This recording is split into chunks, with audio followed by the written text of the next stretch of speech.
Video amatir merekam saat sebuah mobil angkutan kota tiba-tiba oleng dan masuk ke saluran air yang berbatasan dengan tembok di Jalan Tanah Merdeka Ciracas, Jakarta Timur. Diduga sopir mengemudi di bawah pengaruh alkohol. Beruntung satu orang penumpang berhasil keluar sebelum peristiwa terjadi. Karena tidak ada petugas kepolisian, warga pun bahu-membahu mengevakuasi mobil tersebut agar tidak membuat kemacetan panjang. Usai dievakuasi, pemilik mobil angkot beserta sopir langsung meninggalkan lokasi kejadian. Dari Jakarta, Rio Manik iNews melaporkan. Video amatir merekam detik-detik Ketua RW 10 Semper Barat, Cilincing, Jakarta Utara mengusir penagih utang yang tengah duduk di depan warung. Cekcok hingga saling dorong tak terhindarkan saat dua pria penagih utang ini diminta meninggalkan lokasi lantaran meresahkan warga. Khawatir menjadi sasaran amukan warga, para penagih utang akhirnya memilih meninggalkan lokasi. Warga berharap para penagih utang bisa mendatangi secara baik-baik penunggak utang dan tidak merampas di tengah jalan sehingga menimbulkan ketakutan. Dari Jakarta, Sofyan Firdaus, iNews melaporkan. Polisi menggelar prarekonstruksi kasus pembunuhan Vina dan Eki di dua lokasi di kota Cirebon, Jawa Barat. Prarekonstruksi turut menghadirkan saksi dan ketujuh terpidana yang diperiksa secara tertutup.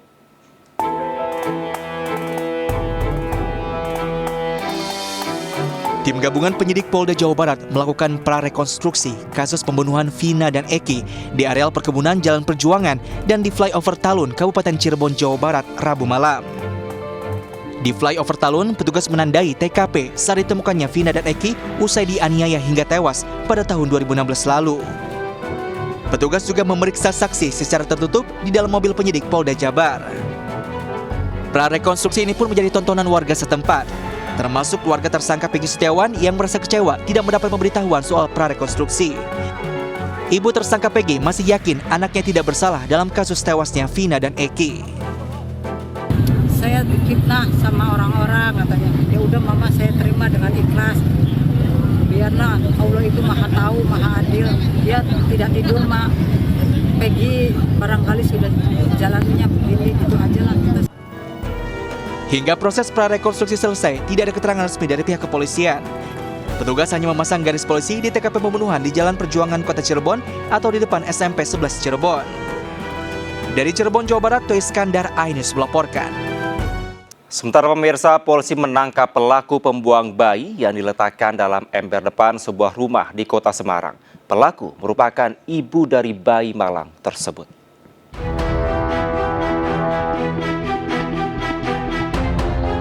Polisi menangkap SN, pelaku pembuang bayi di depan sebuah rumah di Jalan Tambra, Semarang, awal Mei lalu. Pelaku ditangkap di rumah indekos tak jauh dari lokasi pembuangan bayi. Wanita 25 tahun ini sempat pulang ke kampung halamannya Wonosobo sebelum akhirnya ditangkap di tempat indekosnya. SN mengaku melahirkan secara normal sendirian di kamar kos.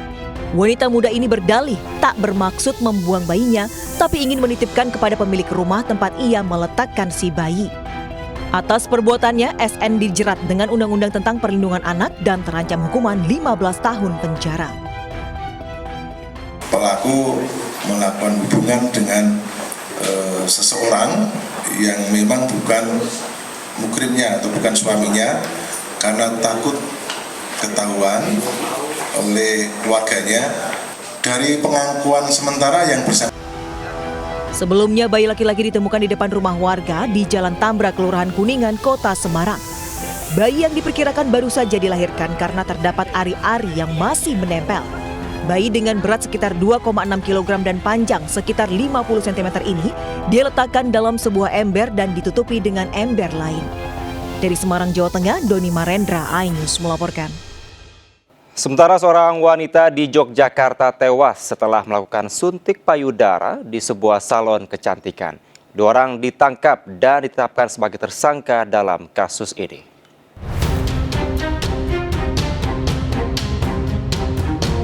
SM, pria pemilik salon kecantikan di wilayah Depok Barat, Sleman, Yogyakarta, telah ditetapkan sebagai tersangka oleh Polsek Depok Barat, Yogyakarta dengan dugaan malpraktek. Pria 40 tahun ini dibantu pegawainya Eka menyuntikkan cairan ke payudara PK, wanita 27 tahun. Tetapi beberapa jam setelah disuntik, korban mengeluh sesak nafas. Meski sempat dibawa ke rumah sakit, korban akhirnya meninggal dunia. Setelah dilaksanakannya treatment itu 5 jam setelah dilaksanakan treatment, si korban ini mengalami kejang-kejang, kemudian dilarikan ke rumah sakit Sadewa, dan sesampainya di sana baru mendapatkan penanganan awal, si korban sudah dinyatakan meninggal dunia. Pelaku sudah 5 kali melakukan perawatan payudara di salon kecantikan yang telah beroperasi 1 tahun. Ternyata selain tidak mengantongi izin, pelaku juga tidak memiliki keahlian. Tarif untuk sekali suntik konsumen dipatok harga 2 hingga 2,5 juta rupiah. Udah berapa kali ada customer yang minta seperti itu? 5 kali, Pak. 5 kali. Dan yang keempat itu tidak ada masalah apa-apa? Tidak. Baru yang kali ini ya. Polisi masih menunggu hasil laboratorium terkait kandungan bahan kimia yang menyebabkan korban meninggal dunia. Dari Sleman, Yogyakarta, Budi Utomo, iNews melaporkan. Sepasang suami istri tangkap polisi karena mencetak uang palsu. Sejak awal tahun, keduanya telah mencetak 400 juta uang palsu dan diedarkan di Jawa Tengah.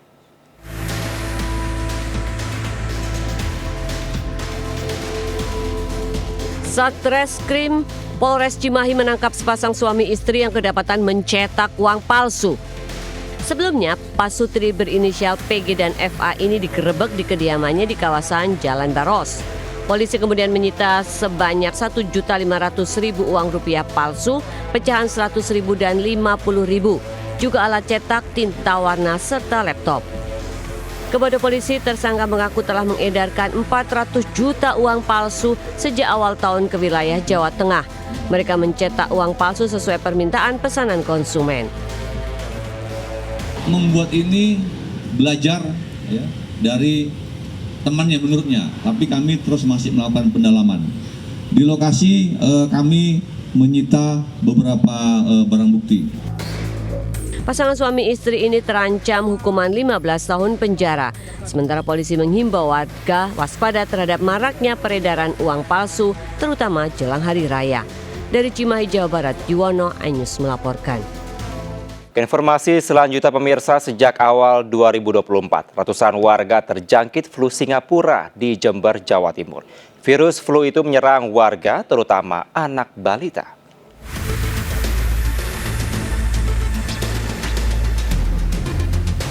Flu Singapura sejak awal tahun 2024 hingga Mei 2024 menjangkiti 251 warga Jember, terutama anak balita.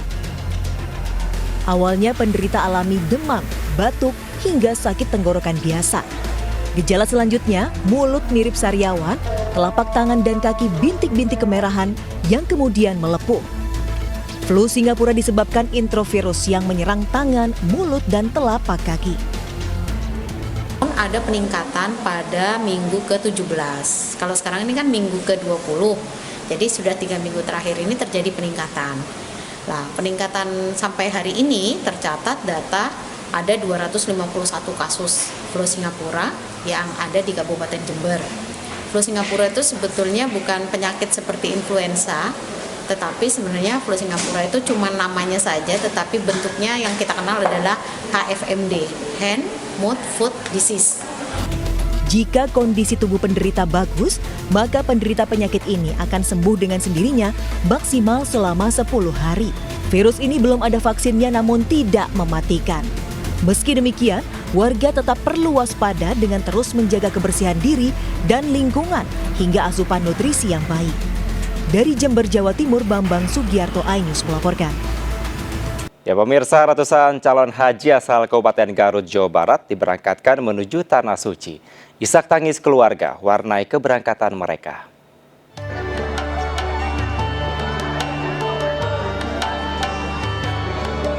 Sebanyak 432 jemaah calon haji kloter 39 Jawa Barat diberangkatkan dari Garut, Jawa Barat. Sejumlah anggota keluarga tak kuasa menahan tangis harus melepas kepergian para jemaah calon haji. Total jemaah calon haji asal Garut yang diberangkatkan tahun ini sebanyak 2.003 orang dan dibagi ke dalam 5 kelompok terbang. Sementara dari laporan Kementerian Agama Kabupaten Garut, sudah ada 2 jemaah calon haji yang meninggal dunia di Tanah Suci.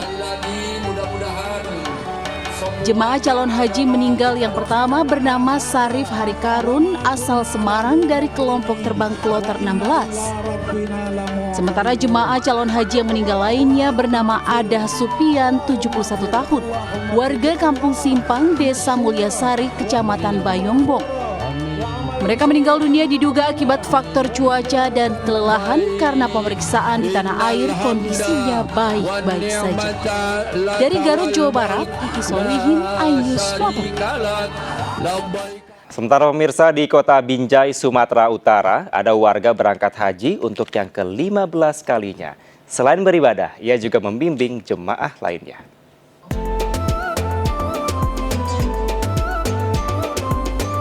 Jemaah calon haji asal Kota Binjai, Sumatera Utara masuk dalam kelompok terbang ke-17 bersama dengan kloter haji asal Kota Medan.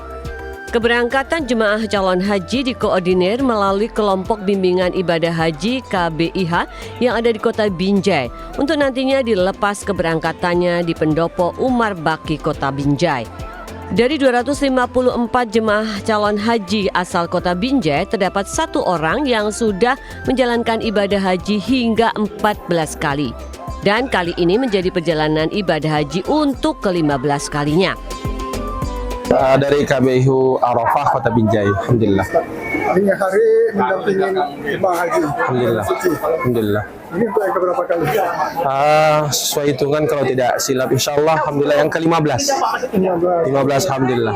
15 kali ini suka dukanya apa Ustaz? Tentunya ya berkaitan dengan sikap tingkah laku para jamaah, itu tentu suka dukanya. Yang membuat senang ya kalau jamaahnya juga gembira, riang. Tapi yang membuat duka ya kalau jamaah di sana tidak bisa beraktivitas sesuai yang diharapkan. Ustadz Nazir merupakan pimpinan kelompok ibadah haji yang juga bertugas membimbing jemaah lainnya. Sebagai pembimbing haji, kesempatan ke Tanah Suci lebih dari 1 kali sangat memungkinkan. Dari Binjai, Sumatera Utara, Muhammad Zainal Tanjung, iNews melaporkan. Pemirsa, gas LPG 3 kg langka membuat warga harus berebut agen di gas di Denpasar, Bali. Kondisi serupa juga terjadi di Madinah, Sumatera Utara.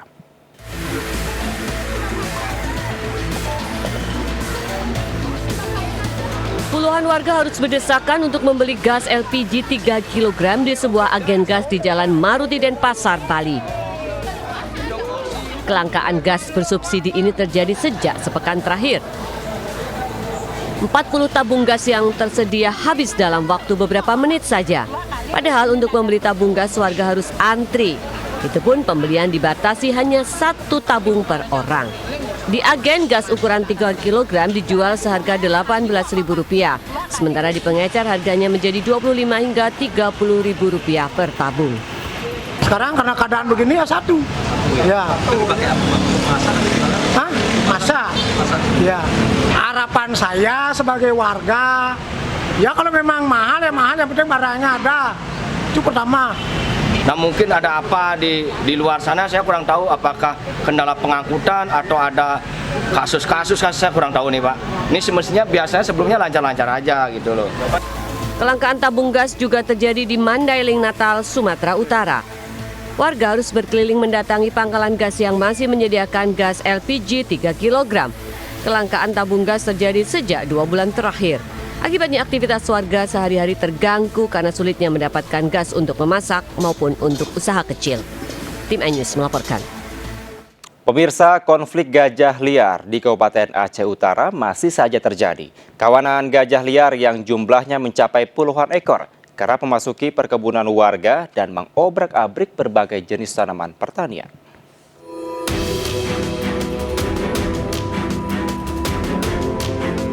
Kawanan gajah liar ini melintasi perkebunan warga di Kabupaten Aceh Utara. Tak hanya melintas, gajah-gajah ini juga mengobrak-abrik beragam jenis tanaman pertanian. Selama ini warga menghalau gajah dengan membunyikan meriam dan mercon pada malam hari. Meski sulit dilakukan dan beresiko, warga terus berupaya agar satwa dilindungi ini dapat meninggalkan kebun mereka. Namun gajah terus kembali dan dalam waktu singkat menghabiskan 200 batang tanaman sawit dan 700 bibit sawit yang sedang disemai, sehingga merugikan pemilik kebun. Warga juga kesulitan menggiring mereka keluar meninggalkan kebun. Kawanan gajah liar juga menumbangkan belasan pohon pinang dan merusak rumah warga. Semai di sini yang udah besar, udah habis juga, ada sekitar 700 bibit lah yang udah kita semai, tapi sekarang udah habis, nggak ada lagi bibitnya. Nah, selama ini kita menghalau atau menggiring kawanan gajah liar itu dengan cara apa, Bang? Pakai alat tradisional itu, meriam yang pakai kabit, ada yang pakai spartus, tapi nggak dihiraukan. Bahkan gajah yang ada di sini nggak takut lagi karena udah biasa. Meski BKSDA Aceh melalui Resort 12 Seksi Konservasi Wilayah 1 Lok Sumawe sering memberikan alat bantuan untuk menghalau gajah liar kepada petani berupa mercon, alat tersebut tidak efektif lagi menghalau gajah. Dari Kabupaten Aceh Utara, Armia Jamil, iNews melaporkan. Kita ke informasi lainnya pemirsa, RCTI Premium Sport menghadirkan turnamen sepak bola bertajuk Derby Serumpun yang mempertemukan tim raksasa dari Indonesia dan juga Malaysia. Laga perdana akan berlangsung pada malam nanti di Jakarta International Stadium, Jakarta. Ya pemirsa, RCTI Premium Sport menggelar pertandingan sepak bola yang akan mempertemukan tim-tim besar dari Indonesia dan juga Malaysia. Di mana di laga ini bertajuk Derby Serumpun yang akan digelar di Jakarta International Stadium. 4 tim besar tersebut adalah perwakilan dari Malaysia, ada Sabah FC dan juga Selangor FC. Sementara untuk perwakilan dari Indonesia ada Persija Jakarta dan juga PSIS Semarang. Kami mantau di Jakarta International Stadium saat ini memang berbagai macam persiapan telah dilakukan, khususnya di bagian lapangan, di mana petugas lapangan ini terus memantau, kemudian juga melakukan pengecekan dan juga maintain secara berkala pada laga hari ini. Di mana untuk laga perdana nantinya akan mempertemukan Sabah FC melawan Selangor FC dan kick-off tersebut akan dimulai pada pukul 16.30 waktu Indonesia Barat nanti. Dan untuk pertandingan selanjutnya atau laga kedua akan mempertemukan 2 tim besar dari Indonesia, yakni Persija Jakarta melawan PSIS Semarang yang akan dimulai kick-off-nya pada pukul 19.00 waktu Indonesia Barat pada malam nanti. Sementara itu pemirsa, selain pertandingan sepak bola, memang ada berbagai macam hiburan menarik lainnya di RCTI Premium Sport pada hari ini. Seperti misalnya nantinya akan ada penampilan dari idol group dari JKT48, kemudian juga ada penampilan dari penyanyi dangdut yakni Happy Asmara yang akan menghibur para penonton pada hari ini. Dari Jakarta, Faisal Rinaldi Guntur Zulkarnadi, iNews melaporkan. Monica Kezia Sembiring asal Sumatera Utara dinobatkan sebagai Miss Indonesia 2024 yang digelar di studio RCTI Plus MNC Studios Jakarta. Malam puncak Miss Indonesia 2024 turut dihadiri oleh Chairwoman of Miss Indonesia Organization Liliana Tanusudibio serta Wakil Menteri Pariwisata dan Ekonomi Kreatif Angela Tanusudibio. Monica Kezia Sembiring nantinya akan menjadi perwakilan Indonesia di ajang Miss World 2024. Dan pemirsa, informasi tadi sekaligus mengakhiri Lintas iNews siang hari ini. Saya Kevin Pakan, pamit undur diri. Terima kasih. Sampai jumpa. Wassalamualaikum warahmatullahi wabarakatuh.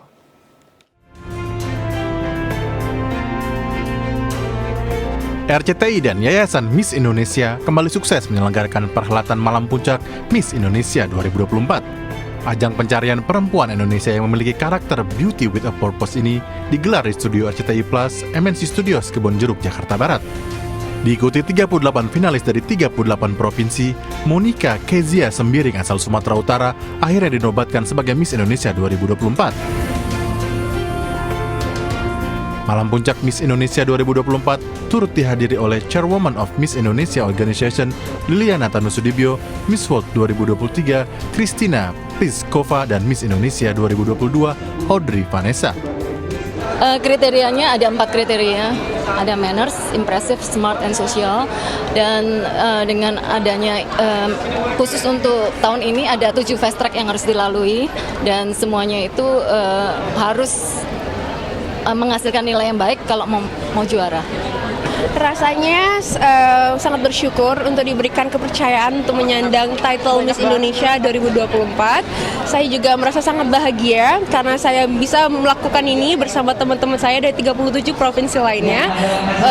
Bersama mereka di panggung megah ini itu merupakan sebuah kehormatan untuk saya.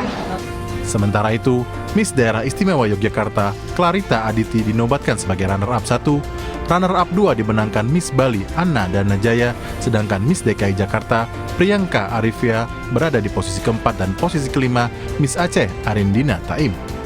Dari Jakarta, Irfan Hardiansyah, Eri Nugraha, iNews melaporkan.